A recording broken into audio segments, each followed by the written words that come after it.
Welcome to Wide Open Wednesday, news from around the world and beyond.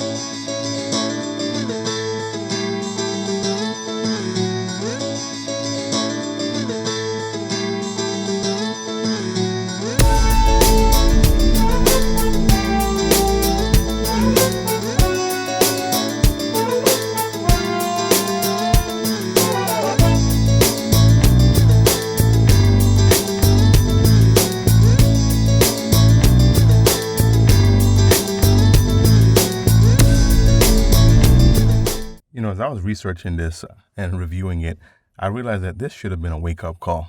This has definitely got wake-up call written all over it. So this is about CEO versus worker wage disparity. A few years back, the U.S. Securities and Exchange Commission passed a rule forcing publicly traded companies to disclose the ratio between CEO compensation and median worker pay. Many observers thought the rule would go away with President Trump's election, but they were wrong. Companies had to disclose their pay ratios before June 30th, and the results don't look good for many of those companies in the S&P 500. Unsurprisingly, the gap between CEO and median worker pay is obscene. The average chief executive of an S&P company earned 287 times more than their median employee last year, according to an analysis of the new federal data released by the AFL-CIO Labor Federation. America's CEOs earned a staggering $14.5 million in 2018 on average, compared to the average $39,888 that the median workers made. And it does get worse. The CEOs got a $500,000 bump compared to the previous year, while the average U.S. worker barely got more than $1,000. I'm quite sure many of you can relate to barely getting more than a certain small percentage of a raise. There's a gigantic lack of respect these corporations and CEOs have for their employees. Let's call it what it is. These CEOs don't give a damn about their workers. After years of fighting to block the new ruling, we now have visibility for the data showing how much their CEOs make versus their median workers. Companies that rely on low-wage part-time workers are among those with the largest pay disparities. In 2018, Tesla had the most shocking one. Elon Musk made $40,668 times more money than the median Tesla employee. Keep in mind, all of that is not salary. It's important to note that his salary was only $56,380, but his value of option awards was $2.3 billion. So, stock options. Many of these top 20 companies reported jaw-dropping pay gaps too. Take a look at the chart. Mattel has the largest pay gap. Their CEO owns 4,987 times more than their median worker annually. So how that breaks down is this. For every $1 an average worker makes, their CEO takes home $4,987. The level of greed at these corporations is mind-blowing. As I have said many times, follow the money, find the corruption. So let's use Mattel as a prime example. Their CEO earns $31.3 million annually. She could probably survive on $20 million annually and spread the rest out amongst the employees. I mean, seriously, even at $5 million annually, you can afford an exorbitant lifestyle. These corporations only care about upper-level employees. They don't care that their employees may be $200 away from financial collapse. They don't care that these families cannot risk a single emergency from fear of losing a house or car. The corporations and CEOs only care about themselves.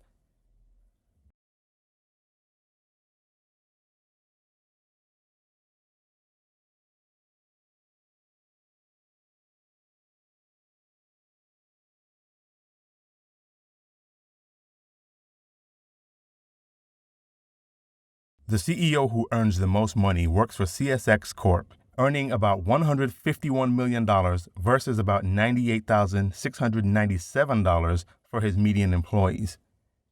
Now, their average employees earn more than most, so they probably don't even care about this. Now, let's look at FleetCor Technologies Incorporated.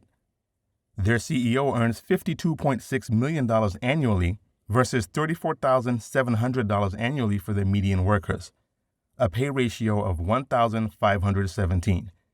So for every $1 the average worker earns, their CEO earns $1,517. Two companies, Comcast and Oracle, have now placed in the top 25 every year, which shouldn't be a surprise. Four companies, Discovery Communications, Regeneron Pharmaceuticals, Walt Disney, and Wynn Resorts, have each appeared on this list for the second year in a row. I have sorted this by pay ratio disparity. These pay ratios illustrate a fundamental flaw in the U.S. economy, one that triggered a record number of labor strikes last year. The wealthy have been getting much wealthier in the past few decades at the expense of everyone else.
In the past 10 years, chief executives at S&P 500 companies saw their pay grow by about $5 million, while the average workers just got about $7,858, barely enough to keep up with inflation. Liz Schulzer, Secretary-Treasurer of the AFL-CIO, points out that stagnant wages explain why the average U.S. worker can't afford a two-bedroom apartment in 15 of the largest cities in the country. She said something is clearly broken. So here's my take. Nothing is broken. These people, our CEOs, are some of the most greedy, inhumane, selfish, evil, and demonic people on the planet. Look at Mattel, for example. Granted, pay that low may mean they are mostly part-time employees, but even if they were full-time, this chart still shows that they would be getting very low pay. The same can be said for many of these ultra-wealthy CEOs. Keep in mind, this is just the CEOs.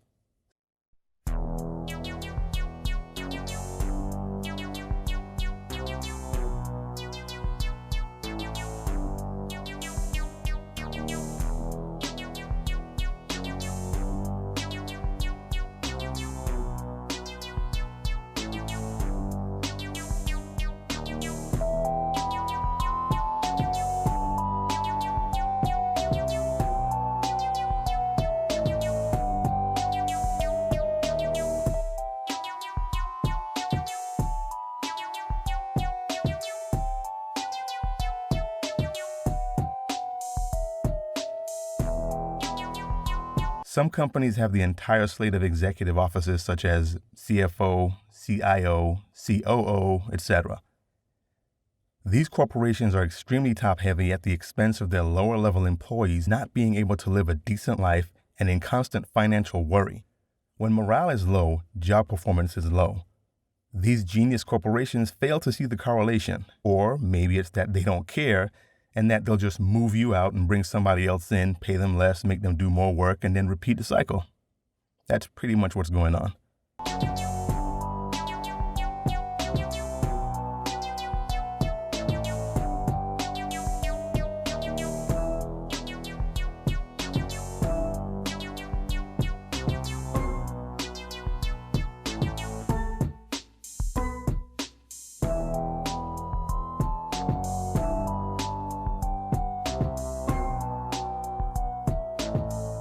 Listen, these companies don't care about you, me, or our well-being. In many of these companies, we are simply a number on a spreadsheet. If we left today, they'd simply bring in another body, assign another number, and tell that person to train with the person sitting next to them. I think retail is the most glaring example of being money-driven and obsessed with greed. They do not care about anything being done correctly as long as it increases profits. They do not care if you are happy, nor do they care about anything that may be going on in your personal life that has a direct impact on your performance. If your performance suffers, they'll simply look at a spreadsheet and justify your termination based on the numbers alone. They will routinely hire for a position, then change the position responsibilities and call it business needs. Sound familiar? When you point out that what you are doing is inefficient, counterproductive, or does not align with the skills you were hired for, they will simply play the business needs card.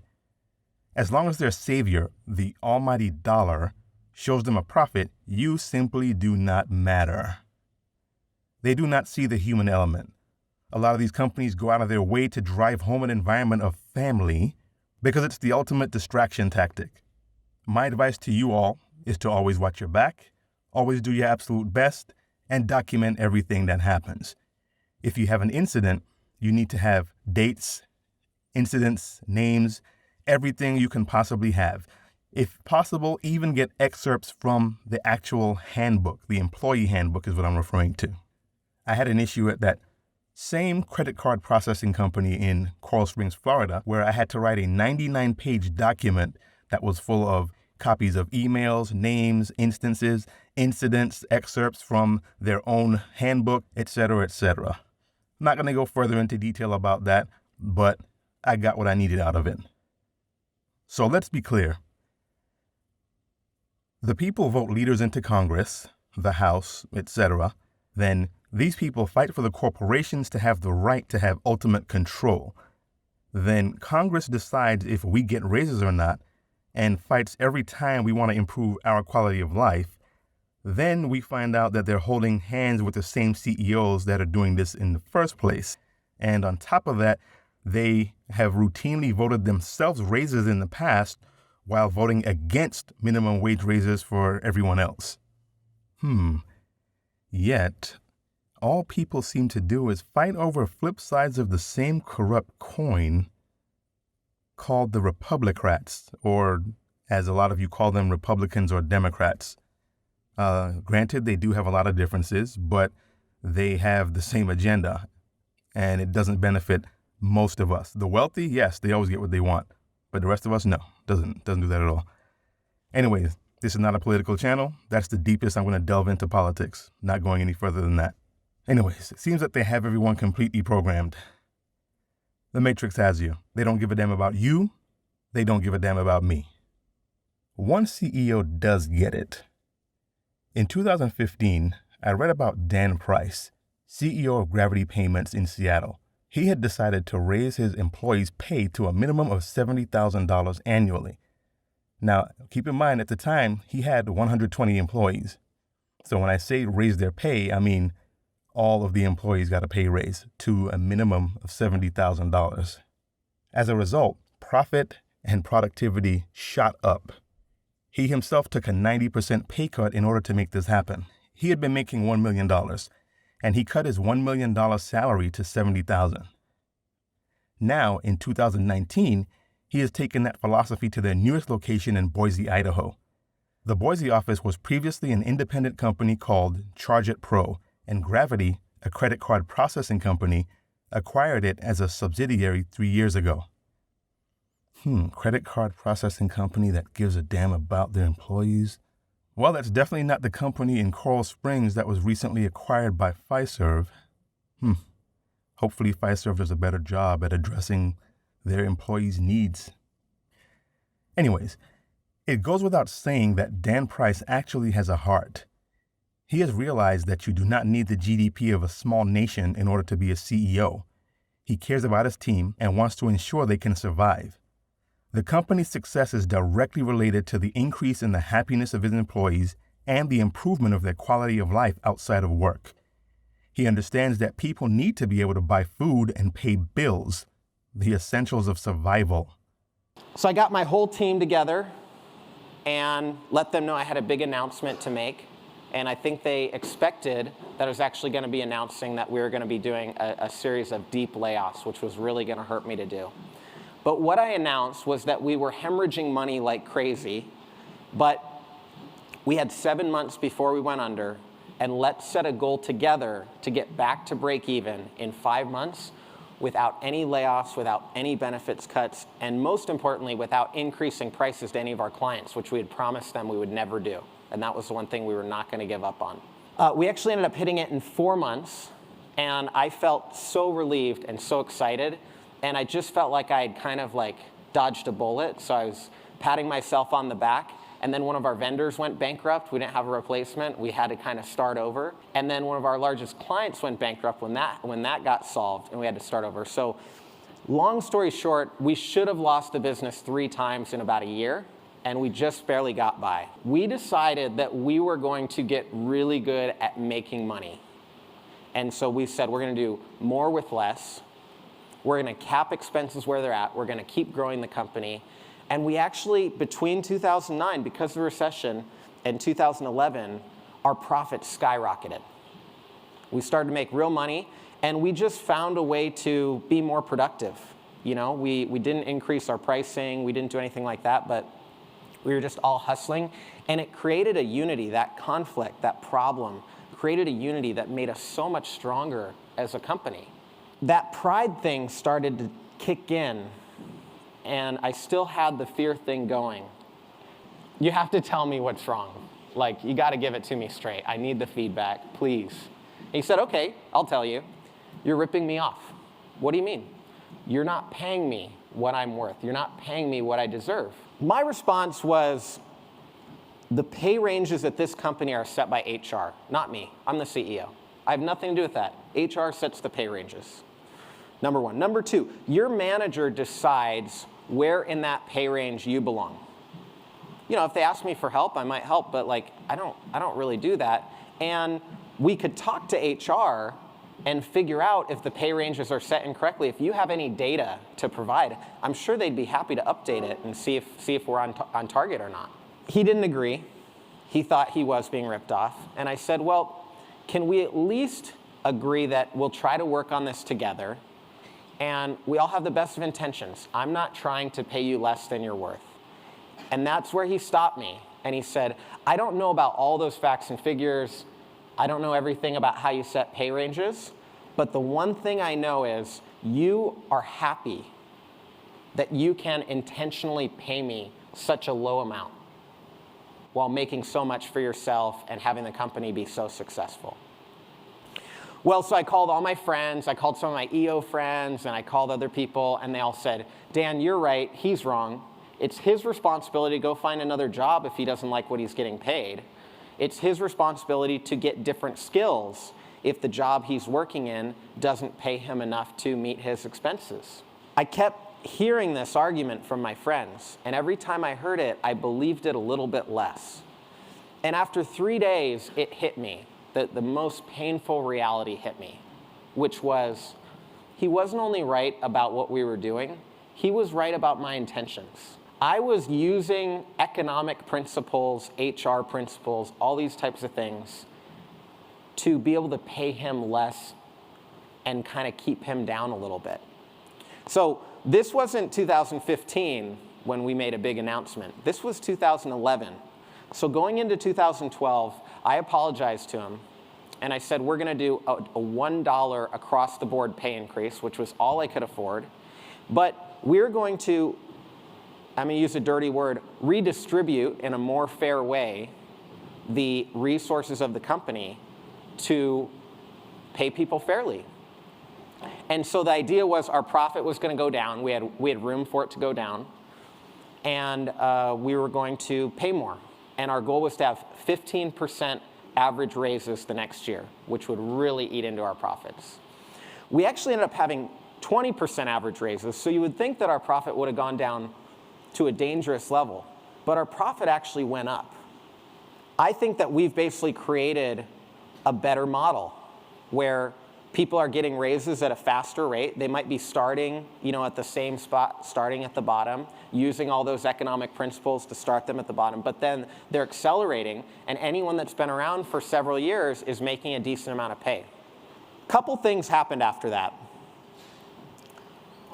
I started to see that the people that were new in the organization had the same level of autonomy and purpose and mastery and pushing themselves as the people that have been around a long time. And there was just something that wasn't right, and I couldn't figure it out. I didn't know it at the time, but there were people that were driving, commuting 2 hours a day. There was a woman who got the cheapest apartment with the worst landlord, and she didn't have running water for several weeks. There was, I mean, I could go on. There's so many of these stories. And I was completely in the dark about all this stuff. But I started to put it together with Valerie, and I just decided on this hike. I was so angry that I committed to her and I committed to myself. Anybody that I work with, I have a responsibility to. And if they're doing a good job, if they're working hard, if they're meeting the standards that we have as an organization, and if I'm a good leader, they should have enough to live a normal life. So after that, I got the company together again for a big announcement. And normally when I announce changes, I do a lot of one-on-one conversations. I had a few of those with people that were in finance and HR to make sure that, you know, if people had objections, they could share them with me. But most people didn't know. So I got the whole company together. So we're having our company meeting. No one knows why, but NBC Nightly News, Today's Show, and the New York Times are there to cover this tiny company in Seattle. I think people thought I was going to announce we were like selling the company or like moving or like I was quitting or something like that. You know, it's always paranoid when there's a surprise. But I announced that we were instituting the minimum wage of $70,000. I walked people through the numbers and how to impact the company. And the response was stunned silence. And what felt like an eternity, but was probably like 7 or 8 seconds, I made the announcement, we just sat in total silence. And then somebody started screaming. And since then, we've been able to share so many incredible stories of how people's lives changed. I'm frankly more embarrassed about how I was running my company before than proud of how I'm running it now.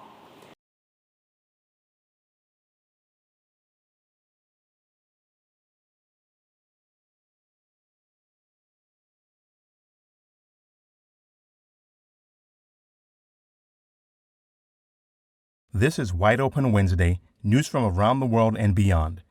Don't forget to subscribe, like, and share. Click the notification bell so you will be notified when we upload new videos. Find the Awakening Frequency on Twitter and Instagram, and also Facebook. We are the Awakening Frequency. Out of the millions of potential subscribers, we just want to reach one so each one can teach one. Peace.